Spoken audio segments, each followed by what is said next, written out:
I think this is one of the biggest misunderstandings right now that I see in the polarity world, in Instagram teachings, right? Is like, number one, it's this teaching towards women that like you will be unattractive to men if you're in your masculine, right? Like the word they actually use for it is like you're too masculine, which I believe most women take to be I'm successful at my career, I work hard, I get shit done, I know how to be a leader, right? Which is really unfortunate because those are natural traits of women. Women actually are excellent leaders. Women know how to get stuff done. Women are great at business, right? Like there's a goddess quality to being abundant, to knowing how to lead, right? But what I think is so powerful about your teachings and what I think is so true is what is unattractive to men or to anybody actually, is when we feel so unsafe that we're acting from defense and we don't even realize it. That we're subtly, right, because aggression and defensiveness are kind of two sides of the same coin, meaning I feel unsafe. Mm-hmm. And we tend to feel unsafe when we're telling ourselves dangerous stories, unsafe stories about the person in front of us. And I think what's so powerful about your teachings is you really help shine a light on, asking women and people of all genders interacting with men to say, what unconscious stories am I telling myself about the man in front of me that's actually making me operate from a feeling of unsafety? And I think one thing I really want to highlight is it's not always obvious that you're doing that, right? So when you said, I didn't feel like men had feelings, it's like, I don't think most of us, I certainly wasn't walking around saying like, men don't have feelings, like fuck them. But what I was doing was just saying whatever I wanted to say, doing whatever I wanted to do, being like, this is a big, strong man, right? They have a hard time even feeling their feelings. So like, I wasn't even conscious to the impact I was having. And with my, Andrew, who I was in partnership for 8.5 years, I remember it was 3 or 4 years into our relationship, and I was just being in my truth. I was being the feminine hurricane of like all of reality. I was being Shakti, goddammit. And like, he should be able to handle it if he was an actual man. And I remember him just sobbing in front of me, like sobbing and saying, Layla, you are hurting me. You are hurting me. And it was one of the best gifts, truly, I'm ashamed to say it right now, a man ever gave me. Because he actually showed me, and I don't think most men know how to do this, he actually showed me what I was doing in my justification, whatever stories I was telling myself, like, oh, you should be a mountain, you should be able to handle this, you should be a superior man, you should be a whatever spiritualized stories I was carrying, combined with my dissociation from men being human beings, right, who feel, and his sobbing, like heart-wrenching sobbing. I was like, holy shit, like what, how am I I would not speak to a girlfriend this way. What stories am I telling myself that allow me to speak to the man that I love in front of me this way? And that started me down a real exploratory path. And, as you said at the very beginning, the stories we tell ourselves of there are no good men, right? This is such a pervasive story. And in every community, right? In my community, there are no kings, right? There are no like conscious men who have done their work. Yes. There have been two things that have really shown me how illusory that belief is, right? One is I've noticed in my dating that in the real world, when I'm super magnetic to men, when I'm attracting like all kinds of like awesome, amazing kings, and they are there, they're all out there. Online, I have the same influx of men, but my profile is the same, my picture is the same, everything I say is the same. The only thing that's changed is my energy. And I see that when I'm in a weird space and I'm in like king drought out in the real world, it's the same thing online. As soon as the flood of men starts happening in real life, they also start coming online. And it's like, I'm not dressed different in my profile picture. I'm not saying anything different. Just the energy has changed. And so when I am receptive to high level masculine conscious energy, something shifts deep down inside. Also, before I met my previous partner, who unequivocally, unquestionably a king, I, in my 20s, looked at all the spiritual women around me, right? Because I lived in Asia, I was in a spiritual tantric community, and that was the pervasive story. No good men, no kings, no conscious men, all of that. And I was like, I'm going to believe that they're everywhere. I was like, there are good men on this planet. In fact, there are so many good men. Like, how can there not be? And that shift, that mental shift, I had, again, so many men come into my field.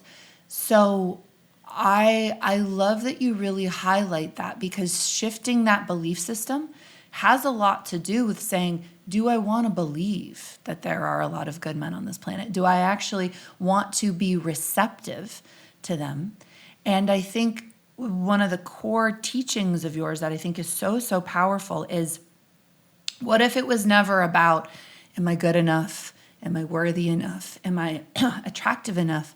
What if it was always about, how safe do I feel? And how beautiful are the stories that I'm telling myself about the man or the person in front of me?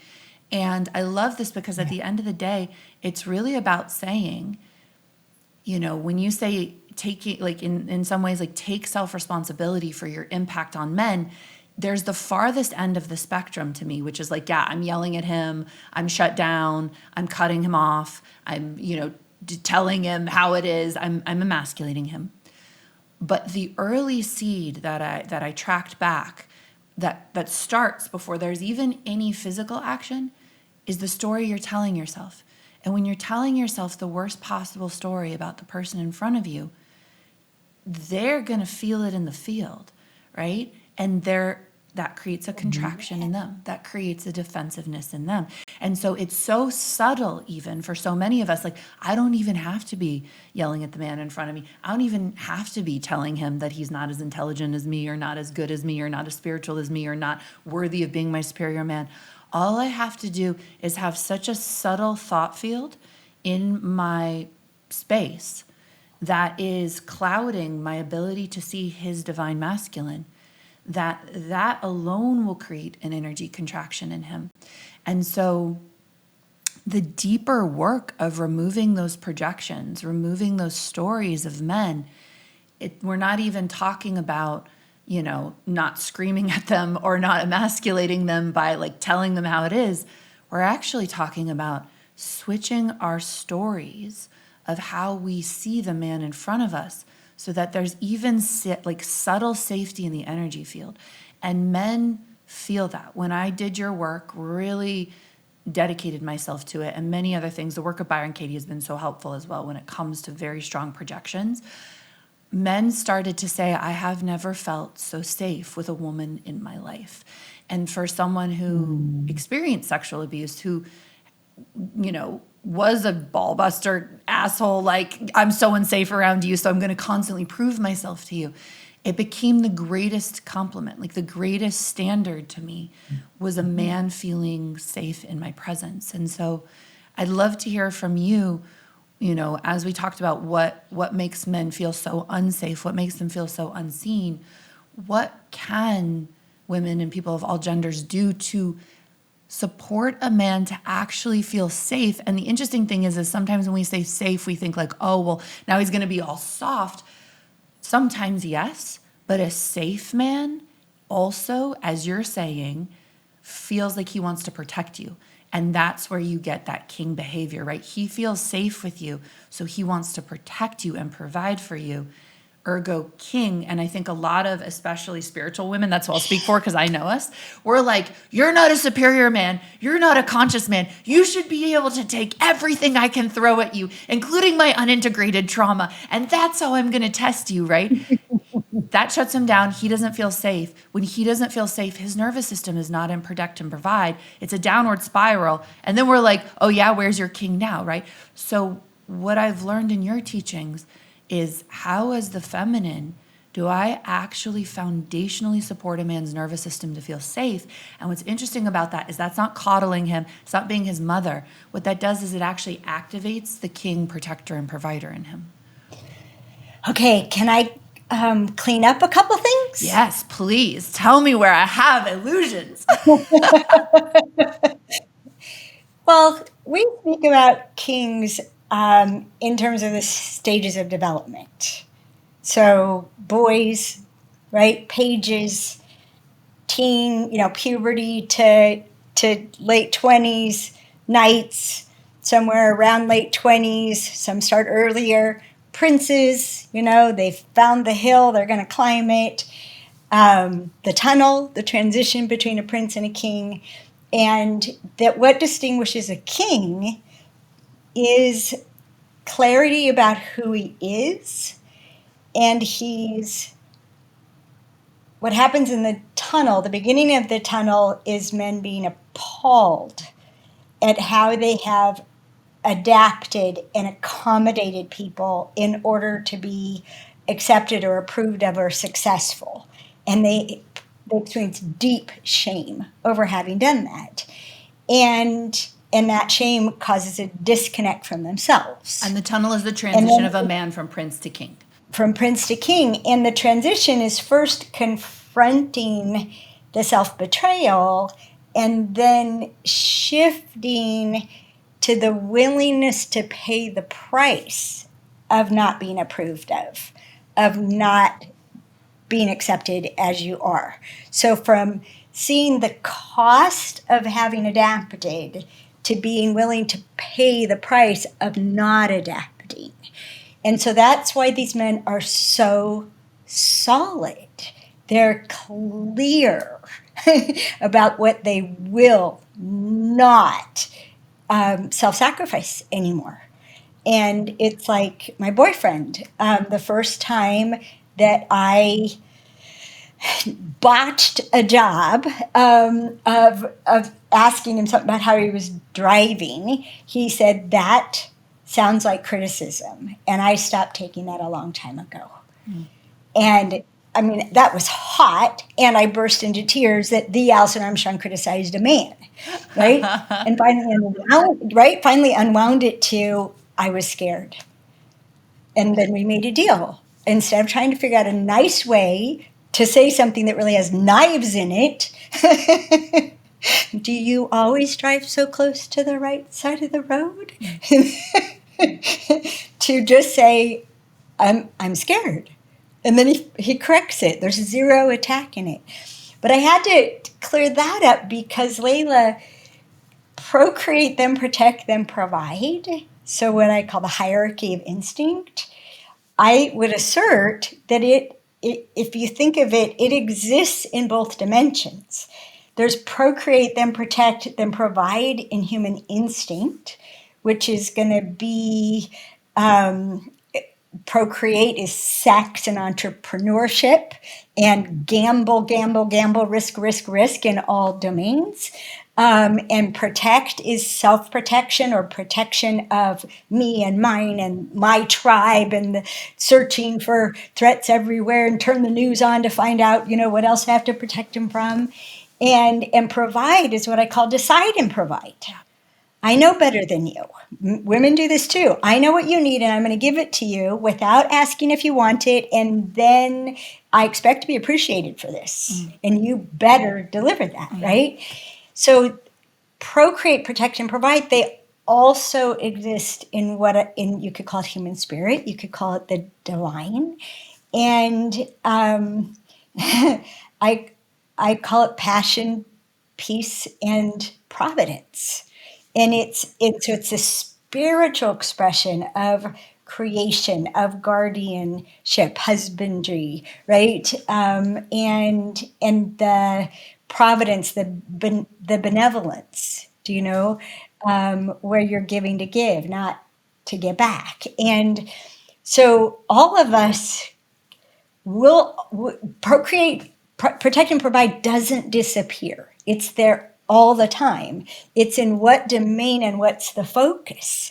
And we see the worst in men when it's protect myself from you. And I love that you brought it up, Layla, because we do think as we're emasculating a man, we think he should be able to handle that just fine. Yeah. And a real man could take it. Well, in my work with men, which the Queen's Code is becoming part of the men's movement, which is awesome. Um, a real man doesn't take it. A real man doesn't allow it. Yeah. It isn't you can do this and I will take it. It's no, you can't be with me that way. Yeah. And the disallowing of themselves being attacked, like when Dan said, that feels like criticism and I stopped taking it a long time ago. Thank God, right, that he Yeah. did that. The other thing I would say, Layla, is it's virtually impossible to find our unconscious stories. So the way to trick your mind to divulge it is, as you know from our course Extreme Freedom, start a list. What's true about men? It'll come out, right? What's true about me? What's true about love? What's true about relationships? All the crap will end up being divulged by asking what's true. Yeah. And as you know, I recommend doing it both ways, right? What's true about me? What's true about Alison? When I did it, I did what's true about Allie, because that's what my family calls me, right? And growing up, a little girl. So me, Alison, and Allie, all these different conclusions that as they came out, it was like, oh my gosh. But that's the easiest way to find that stuff, because it just appears as the truth. It doesn't say, oh, I'm a belief. Anything we can say, I believe, we probably chose to believe it, right? The rest is invisible. So, and then once you figure out those beliefs, right, then you can question them. Then you can start to look into them and explore them more deeply. I'd love to know. Yeah, or I'm big on releasing. I'm releasing, yeah. Like, yeah, the Sedona method, we can, I call it flush without looking. I'm not like, Chinese going through the king's poop. It's just, oh, that doesn't serve. Yeah. And I'll even release things that I don't even know what they are, but I know they don't serve me in heaven on earth. So you can, yeah, we can, right? And there can be value in where did I get that, right? Or seeing, oh shoot, that's the conclusion I made when my mother said that, right? Or my father said that.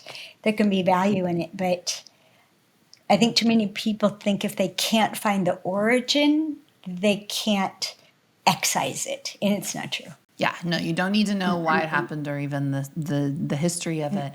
All that matters is truly like what's here now. And I love this concept of heaven on earth and how it ties into divine masculine and divine feminine in many ways, because it's like the difference between heaven and what's right now is not that heaven is elsewhere, it's our stories, right? It's our actual beliefs. Like my beliefs about myself as a woman are what's between me and knowing myself as goddess, knowing myself as divine, knowing this moment as heavenly, right?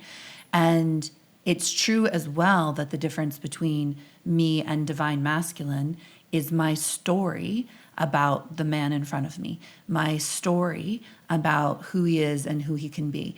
When he actually is, showing up in integrity, showing up in love. So doing the work, it's like instead of waiting for the divine masculine to appear, it's like what work do I need to do so I can actually see divine masculine in front of me, that I can actually be in heaven here on earth.